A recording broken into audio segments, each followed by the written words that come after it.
Le nom de Alassane Dramane Ouattara cité parmi les complices de Damiba. Regardons la vidéo. Donc Alassane Ouattara a une carrière de putschiste internationale et incontestable. Et ce n'est pas là, avec Damiba, qu'il a commencé. Qui a envoyé 49 militaires avec des faux papiers pour se planquer dans l'aéroport de Bamako ici, Alassane Ouattara. Qui a voulu monter un commando de 1100 hommes pour attaquer le Niger en 2023, c'est Alassane Ouattara. Ça fait quand même suffisamment de faits. Vous qui êtes un journaliste et donc un historien de l'instant et du factuel, ne pouvez nier que le président Ouattara soit un champion des déstabilisations. Le problème avec lui, c'est que pratiquement toutes les déstabilisations dans lesquelles il est associé ne sont pas en faveur des intérêts souverains des peuples africains. Elles ont pour but de sauver le franc CFA, de sauver la France-Afrique, de faire plaisir à ces maîtres néocolonialistes français. Je n'accuse pas le président du RHDP de quelque chose qu'il n'a pas fait. Je suis de ces intellectuels qui documentent leurs accusations parce que c'est la condition de ma crédibilité et de mon sérieux. Déjà, quel commentaire faites-vous déjà de cette extradition d'Damiba? Le premier des commentaires, c'est qu'il faut avoir une analyse objective de ce qui s'est passé. D'abord, à partir des faits.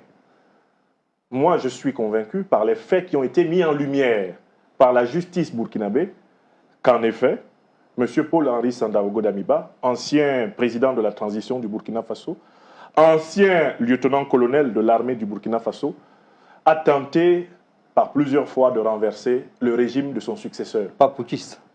Laissez-moi finir. Allez-y. Vous voulez me prêter des mots maintenant? Non, pas du tout. Pas du tout. Vous aviez des mots. Non, professeur. Ah oui, vous voyez? Je vous avance le pas. Vous mettez putschiste quand ça vous arrange. Allez-y, quand ça vous dérange, vous allez-y, professeur. Donc, d'abord les faits. Oumar, il a bel et bien fait cela. Mais je connais l'objection. C'est pour ça que je vous empêche de me voler les mots. On pourrait dire tout naturellement, mais lui, il a voulu faire un coup d'État à quelqu'un qui lui a fait un coup d'État. On pourrait presque penser que c'était un échange de bons procédés. On se rappelle la fameuse expression, qui se bat pour la chose, c'est pour lui la chose. Celui qui se bat pour la chose, c'est pour lui la chose. Il a donc voulu se battre pour la chose. Et ça lui a échappé. Mais la chose lui a échappé, et celui qui a la chose l'a pris sur la chose. Donc il faut d'abord qu'on soit d'accord sur le fait que les faits qui lui sont reprochés ne sont pas imaginaires. Ça, c'est le minimum, sans quoi le débat n'est pas utile. Deuxième niveau, il a commis ses actes à partir du Togo. À partir du moment donné, il commettait ses actes à partir du Togo, il mettait le Togo en difficulté diplomatique. Avec l'AES en général, le Burkina Faso en particulier. Le Togo avait le choix entre le protéger et par là devenir co-responsable des actes de Damiba, ou alors lui demander de quitter son sol, ou alors le remettre aux autorités burkinabées qui avaient lancé un mandat d'arrêt international contre lui. Le Togo a choisi la dernière option, extrader M. Paul-Henri Sandaogo Damiba auprès du Burkina Faso. Je voudrais ici dire que je comprends parfaitement la décision togolaise. Elle est fondée sur 3 raisons. Premièrement, c'est un accord entre le président togolais Faure Gnassingbé et le président du Faso, Ibrahim Traoré, qui a permis à Paul-Henri Sandaogo Damiba, quand il a été renversé le 30 septembre 2022, de venir s'installer au Togo. Dans cet accord passé entre ces 2 dirigeants, il était clairement mentionné qu'il était accompagné au Togo à condition qu'il renonce à toute entreprise de subversion contre le Burkina Faso. Il n'a pas respecté le premier terme. Deuxième élément, il ne s'est pas contenté de continuer à tenter de reprendre ce qu'il appelle sa chose, mais il s'est associé au grand ennemi du régime du Burkina Faso, à celui qui a juré la paix. Qui a donné toutes les garanties pour dire que lorsque Damiba sera là-bas, il n'y aura pas de politique. On lui a dit, pas de politique, pas d'ingérence. C'est la garantie que le Togo a donnée. Et c'est cette garantie, c'est sur cette base-là que le capitaine a laissé sortir Damiba du Burkina Faso. Mais quand il est arrivé au Togo, qu'est-ce qu'il a fait? Il a d'abord mis bas la terre. Il a eu des rencontres entre lui et des envoyés de Ouattara. Il y a eu des coups de fil entre lui et Ouattara, qui n'a pas renoncé à déstabiliser l'AES à travers le Burkina ou le Mali. Donc Damiba était pisté sans qu'il se rende compte qu'il était pisté lui-même. Depuis le Togo, on espionnait Damiba. Ça aussi, je vais vous l'apporter comme information. Vous croyez qu'on a laissé Damiba partir comme ça au Togo? Je vous en prie. On avait des espions, on avait des éléments de renseignement burkinabé qui étaient au Togo. à Lomé et qui le surveillait. Je répète, on avait le renseignement burkinabé au Togo qui le surveillait. Donc on savait tout. C'est un rancunier, on le sait. Quand vous avez fait la formation militaire, quand vous connaissez le comportement de quelqu'un et qu'on vous dit laissez tomber, sachant bien qui est la personne, vous prenez vos distances. On dit quoi en bon français? Celui qui va loin met dans sa monture. On savait qu'il n'allait pas résister à la tentation de vouloir s'attaquer au Burkina. Donc, sans qu'il ne sache quoi que ce soit, il croyait qu'on était des novices, des petits arrivés au pouvoir, on comprend pas grand-chose dans la politique, on l'a laissé se berner de ses propres illusions pendant qu'on le pistait, il savait pas qu'on était sur son dos. On l'a pisté, on l'a espionné. Même ce qu'il devait manger, on le savait à Ouagadougou. Qu'il avait ces culottes-là, on savait à Ouagadougou. Avec qui il parle, on savait à Ouagadougou. On savait tout de lui. Nous sommes des élèves du KGB, n'oubliez pas. Nous sommes des élèves du KGB, qui est devenu FSB aujourd'hui en Russie. Donc on a pisté Damiba jusqu'à ce qu'il tombe dans le piège. Il a commencé, on ne s'est pas précipité. J'ai l'habitude de dire aux gens, je dis la patience est une arme délicieuse, efficace et redoutable, la patience. Dans le renseignement, on va vous dire que la patience est la meilleure arme. Et c'est ce que nous avons utilisé contre Damiba, la patience. On l'a laissé faire ce qu'il voulait parce qu'il fallait des preuves tangibles. Pourquoi ça a été rapide au Togo? Parce que depuis le Togo, il y a d'autres éléments que nous avons donnés à la justice togolaise qui ne sont pas sortis du Burkina Faso, mais des éléments de preuve sur place au Togo. Indiscutable. Voilà pourquoi Damiba, ça n'a pas été compliqué de l'extrader à la demande du Burkina. Le Togo même a été surpris parce que le Togo lui-même, qui sous-traite son renseignement avec la DGSE, le Togo lui-même a été surpris de l'efficacité du rapport qui a été produit. Le rapport produit, c'est à deux niveaux. Un rapport qui est sorti du Burkina avec ses témoignages et un autre rapport produit directement sur le territoire togolais. Et que le Togo même a été étonné. Pourquoi le Togo est resté admiratif? Parce que Faure Gnassingbé a compris, il dit, je suis un rusé, mais je crois que ces présidents de l'AIS, ce sont des maîtres en la matière, donc je suis plus petit alors que j'ai duré dans le pouvoir, mais ceux-là, je ne peux pas m'amuser avec eux. Et Faure Gnassingbé a compris que nous ne sommes pas un petit joueur, et nous ne sommes pas des enfants de cœur quand il s'agit de notre souveraineté. Le dilemme était clair. Le choix était clair. Ou tu soutiens la France, Alassane Ouattara, Damiba, et tu mets un coup de frein à notre coopération, et puis c'est terminé. Mais Damiba, Faure Gnassingbé a gros à perdre s'il veut faire ce jeu. Pourquoi? Pour la simple raison que, après avoir fait cette modification constitutionnelle, pour rester au pouvoir, il a besoin de notre soutien. Il a besoin de notre argent pour injecter dans l'économie togolaise. Qu'est-ce qu'Abidjan peut injecter dans l'économie du Togo? Qu'est-ce que la France peut faire qu'elle n'a pas encore fait pour l'économie togolaise? Alors que nous, avec le port du Togo, nous injectons des milliards chaque année, ce que la Côte d'Ivoire, le Sénégal ont perdu. Bien entendu, la Guinée aussi est dedans, puisque la Guinée a rendu les choses compliquées. Donc le Ghana est revenu récupérer sa part, mais le Togo ne veut pas perdre l'avantage qu'il a, parce que si le Togo veut jouer les durs, on va toucher au Ghana. Le temps d'avoir notre port à nous, parce qu'on aura un port, il va falloir ouvrir un canal pour que les petits et moyens bateaux puissent entrer au sein de l'AES. Et Faure sait que c'est pas dans son intérêt, en tout cas pas pour l'instant. Il avait le choix, soit il nous écoute, soit il suit la France, il perd notre collaboration, et puis nous on se tourne à eux. On n'a pas fait palabo. Il a compris. Donc, Damiba préparait ce truc-là depuis longtemps et nous le savions. Ce qui fait que mettre la main sur ces personnes-là, c'était très facile parce que pour frapper quelqu'un, il faut aller à la racine du mal. Pour soigner, il faut aller à la racine du mal. Mais souvent, quand les gens me contactent par rapport à mes produits, Keïta, surtout les oreilles, Keïta, madame est fâchée la nuit, je démarre pas, c'est compliqué. J'ai dit, il y a forcément, il dit, non, Keïta, il dit, non, mon ami, tu dis pas la vérité, il y a forcément quelque chose. Est-ce que tu as l'hypertension? Ah ouais. Est-ce que tu as le diabète? Est-ce que tu as l'insuffisance rénale? Est-ce que tu as la prostate? Voilà. Quelques cas qui peuvent jouer sur ta performance. Je dis, ah, d'accord. C'est la même chose en politique. Il y a forcément une cause quelque part. Et la cause, nous, on va pas attendre d'Abeba de nous fournir ça. À nous d'aller chercher les informations. Donc, on a mis des gens sur le dos de Dabeba, ce qu'il ne savait pas lui-même. Pour dire qu'on peut plus nous apprendre à jouer à la recherche de l'information. Et c'est ça qui a tué Alassane Ouattara et c'est ça qui a tué Emmanuel Macron. Comment c'est arrivé? Alors, je vais vous expliquer le jeu d'échecs. Vous avez vu que j'ai mis une image échec et mat. Je vais vous expliquer pourquoi. Pendant que Donald Trump, l'envoyé de Dieu, l'idiot pour le monde, parce que Dieu aussi, quand Dieu vous aide, il envoie un dirigeant bête. C'est-à-dire que Dieu va pas descendre pour dire, voilà, comment ça faut faire ça. Donc, Dieu vous envoie des dirigeants pour comprendre ce que vous devez faire. Et quand Dieu a envoyé Emmanuel Macron, non, c'est pas fait prier, on a compris tout de suite que c'était l'heure de notre délivrance, l'heure de notre souveraineté. On a récupéré pour nous, et puis on s'est assis, on dit on bouge plus. Maintenant, Donald Trump, Dieu l'envoie aussi pour que le monde comprenne. Et le Canada a compris.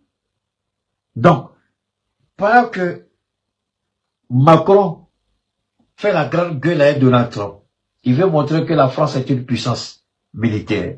Il veut montrer que la France est une puissance économique. Pendant qu'il est consommé par deux fronts. Le front américain à l'extérieur, le front ukrainien à l'extérieur et la contestation interne. Quel président peut supporter tout ça? Maintenant, il porte lunettes. C'est devenu compliqué pour Macron. Donc Macron n'a plus le temps pour l'Afrique. Il n'a pas le temps pour Ouattara. Il n'a pas le temps pour Damiba, puisque Ouattara tarde à produire des résultats. Donc il dit, écoute, réfléchis, le temps que tu as fini, il faut que je règle ça avec Poutine, avec Trump, et puis chez moi aussi c'est chaud. Donc pendant que c'est chaud dans tous ces coins, nous on était en train de construire aussi notre stratégie. Attention, écoutez très bien. Donc pendant que la France est occupée, et Ouattara aussi est occupé, c'est pas fini, hein? Échec mat, comprenez bien. L'image est excellente sur YouTube, je vous en prie. Alors, Ouattara, échec et mat. Ouattara fait quoi? Ouattara est obligé de s'appuyer sur des gens qui n'ont aucune valeur, des gens qui n'ont aucune substance. Patrick Hachi, pour prendre la place d'Adama Bitogo qui est devenu visiblement trop gourmand. Donc, écarter Adama Bitogo et positionner Patrick Hachi, c'est ce que Ouattara a fait. Il n'a pas le choix. Parce qu'il faut d'abord affaiblir Adama Bitogo, politiquement parlant. Il faut le dépouiller de tout ce qu'il a comme protection constitutionnelle. On attend, on dit qu'il sera nommé dans le conseil constitutionnel, quelque part au Togo, vrai ou faux, c'est Dieu qui sait. Mais il a perdu, c'est ce que je vous ai dit, hein. Quand vous quittez la présidence de l'Assemblée nationale, soit c'est ambassadeur quelque part pour aller vous cacher, soit c'est président d'une institution. Mais quand on vous fait sortir du pays, c'est, ça veut dire autre chose.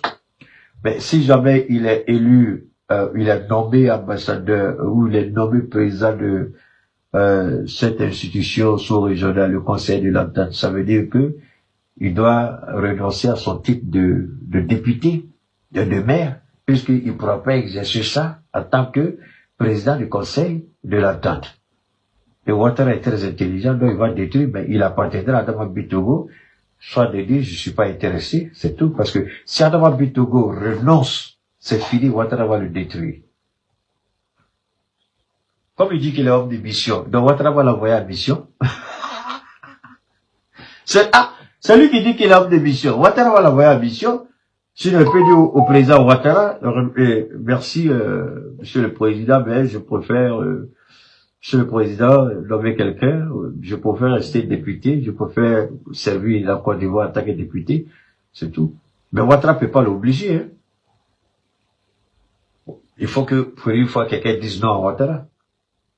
Ouattara peut l'attaquer, mais sur le plan légal, ce sera compliqué de le dépouiller de son statut de député, parce que Ouattara joue aussi sa crédibilité.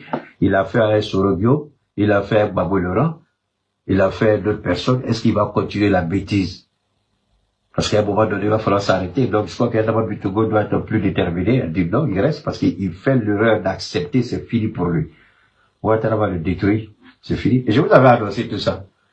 Hein? Ouattara fait. Alors, donc, Ouattara est occupé à gérer des problèmes internes parce que Ouattara cherche un successeur à son fauteuil. Ouattara voit plus Ténébraïma.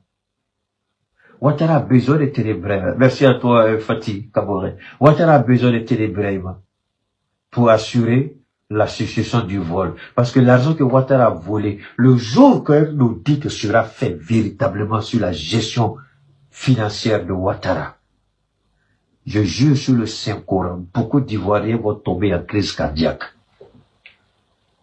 Le jour où ils vont faire un audit sur l'argent que Ouattara a pris personnellement pour lui-même, beaucoup d'Ivoiriens vont tomber à syncope. Beaucoup vont tomber en crise cardiaque. Ils ne croiront pas. Mais Ouattara veut préserver tout ça et mourir, ne pas être humilié. Donc, mettre quelqu'un là qui va assurer la pérennité de ces bêtises. Et la seule personne à qui Ouattara peut avoir confiance pour continuer cette bêtise, c'est Ténébraïma. Puisque Ténébraïma lui-même est un voleur. Donc, Ouattara va fermer les yeux sur les quelques milliards qu'il va continuer à voler lui-même. Donc, Ouattara aura besoin de Ténébraïma. Et pendant qu'ils font leur magouille, ils ont laissé un électron libre. Damiba n'était pas encadré. Damiba était un militaire qui est arrivé au pouvoir, qui a fait, je crois, 8 ou 6 mois de pouvoir. Et puis Ibrahim l'a destitué. Donc Damiba n'a pas la culture, il n'a pas la maîtrise. Et maintenant qu'on l'a laissé électron libre là, il a commencé à faire des erreurs. Moi, je suis pas président, mais je ne ferai jamais les erreurs que Damiba a commis. Jamais, ça, si c'était moi, jamais j'allais commettre ces erreurs. Donc Damiba a commis des erreurs, il va payer. Maintenant, est-ce que, lorsque nous avons demandé l'extradition de Damiba, vous croyez que la France n'a pas mis son pied dedans? La DGSE au Togo, je vous en prie. Le Togo savait très bien, et la DGSE a fait ce qu'elle devait faire pour informer l'Élysée. La DST en Côte d'Ivoire savait très bien, à travers ses canaux de communication avec la DGSE, la DST savait, et la DST a informé Ouattara. Mais maintenant, la question, est-ce que Ouattara allait se mouiller publiquement dans cette affaire? Est-ce que la France allait se faire mouiller publiquement dans cette affaire? Alors ça, ce sont des questions que beaucoup devraient se poser. Est-ce que Ouattara allait s'impliquer? Est-ce que Ouattara voulait que son image soit, alors qu'on a toujours dit que la Côte d'Ivoire a une part de responsabilité dans toutes les tentatives, et que l'idiot qu'ils appellent photocopie, Michelet, la bêtise humaine appelée, comment vous l'appelez là? La bête là, comment vous l'appelez? Porte-parole. Est-ce qu'il peut mettre sa bouche dedans? Parce que si vous dites que le Burkina n'apporte aucune preuve, écoutez ici maintenant, c'est là que la folie de Keïta arrive. Quand vous servez le bon Dieu, et vous ne laissez jamais tomber. Je ne sors pas tous les jours, ça c'est vrai, mais je m'en excuse. C'est parce que les commandes étaient énormes, pour être sincère avec vous. Il y avait tellement de commandes que je ne pouvais pas. Donc il fallait, et puis il y avait l'anniversaire de Gaussou, les 9 ans, il fallait faire quelque chose d'exceptionnel pour lui. Voilà. Et puis bon, on a aussi un mariage aussi qui est là, j'ai une nièce qui doit se marier. Et puis bon, ben, voilà. Bon. Puis il y a mon petit frère Abidjan avec qui je suis. Alors, donc, revenons un peu rapidement. Alors, regardez bien ce qui va se passer là. La Côte d'Ivoire a toujours nié son implication dans les tentatives de déstabilisation. Nous lançons un mandat d'arrêt. Vous croyez que le mandat d'arrêt qui a été lancé, la CEDEAO n'était pas au courant? La CEDEAO savait très bien, la CEDEAO n'a rien dit.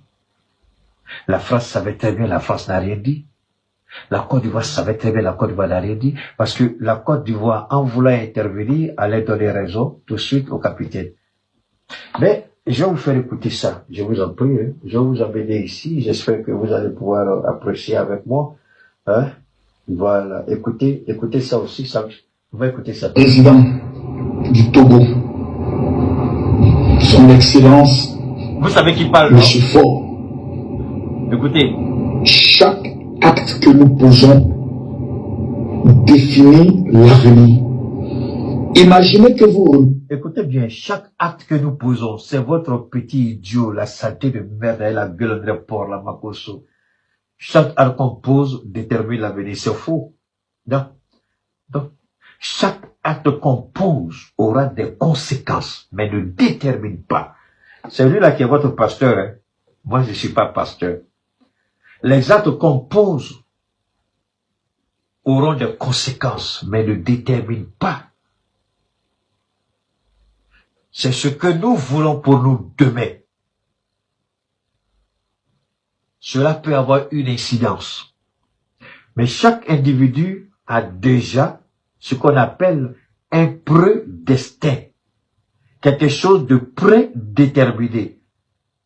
Tu peux entrer dans ta bénédiction comme tu peux détruire ta bénédiction à travers quoi? À travers tes actions. Voilà pourquoi j'ai dit les actions ont des conséquences. Mais déterminer, c'est faux. L'expression, l'idiot, je ne sais pas dans quelle école il est parti, parce que déterminer, c'est un peu compliqué, non? Et c'est pas déterminer, c'est conséquences. Les actions auront forcément des incidences sur notre vie, mais pas déterminer l'entièreté de notre vie.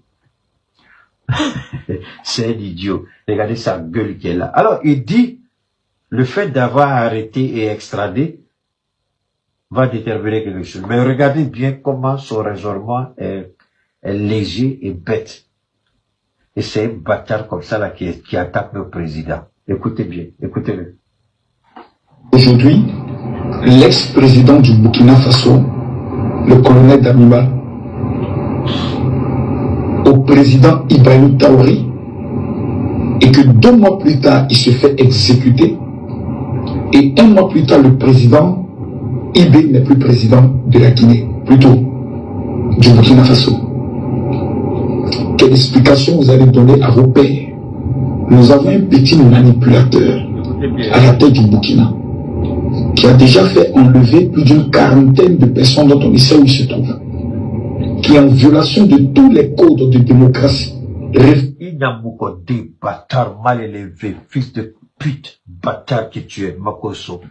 Je m'en fous, ceux qui ne supportent pas mes insultes, vous êtes libres de partir.